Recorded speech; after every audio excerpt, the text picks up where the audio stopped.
Baiklah, pada bab ini kita akan membahas tentang apa itu e-commerce. Yang kedua, bagaimana peran yang dimainkan oleh sistem organisasional. Dan ketiga, bagaimana e-commerce menyatu dengan proses bisnis sehari-hari. Lalu, seperti apa perkembangan e-commerce di Indonesia?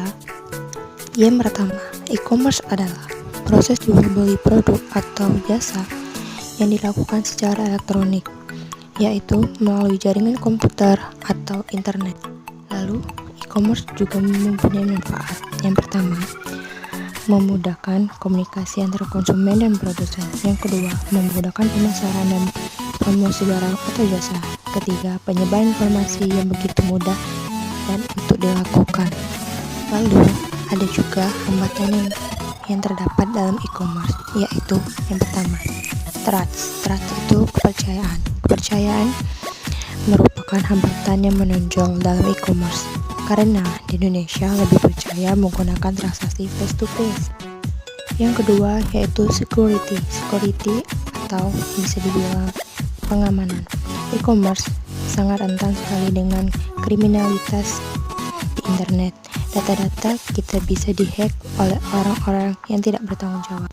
Lalu yang terakhir adalah high cost, yaitu biaya yang tinggi.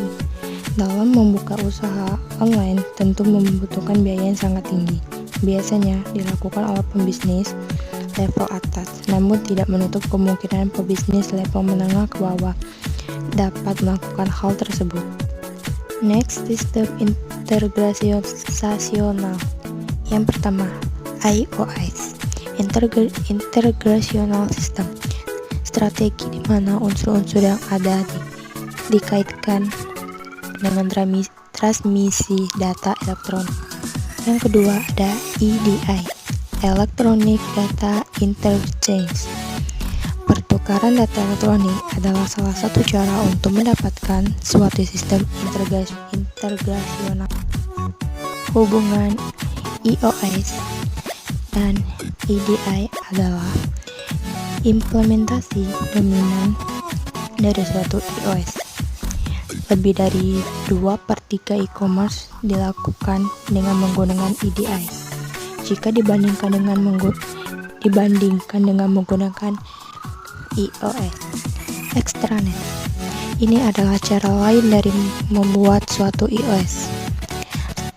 Cara ini memungkinkan dibaginya informasi berbasis komputer yang sensitif dengan perusahaan lain yang menggunakan teknologi informasi yang pada umumnya dihubungkan dengan internet. E-commerce menyatu dalam proses bisnis sehari-hari. E-commerce merupakan subbagian dari e-business. Karena e-commerce lebih berfokus pada kegiatan transaksi web atau internet.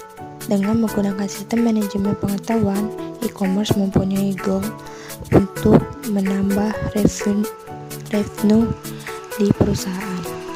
Hubungan e-business dan e-commerce.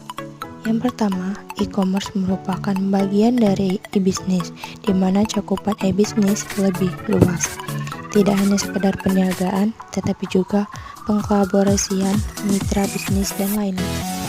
Yang kedua, selain teknologi website, e-business juga memerlukan teknologi database, email, dan bentuk teknologi komputer, misalnya seperti mengirim sistem pengiriman barang. Perkembangan e-commerce di Indonesia. Indonesia merupakan perekonomian terbesar di Asia Tenggara dan menduduki 16 besar di dunia. Komponen perekonomian Indonesia meliputi investment, manufacturing, dan consumption. Indonesia sendiri sudah menjadi pasar utama retailers. Lebih dari 205 juta penduduk dan merupakan yang terpadat. Dengan online shop yang meningkat beberapa tahun terakhir, sebagai negara pengguna internet menjadi membengkak. E-commerce memiliki potensi besar di Indonesia. E-commerce kemungkinan akan menjadi sumber baru pertumbuhan ekonomi. Pasar e-commerce diprediksi akan mencapai 49 miliar. Nilai investasi mencapai 20 triliun. Peningkatan pendapatan dan peningkatan akses teknologi ini telah membantu Indonesia dalam daya saing dan membantu pendorongan. So, what is the most attractive destination for e-commerce market? It's Indonesia.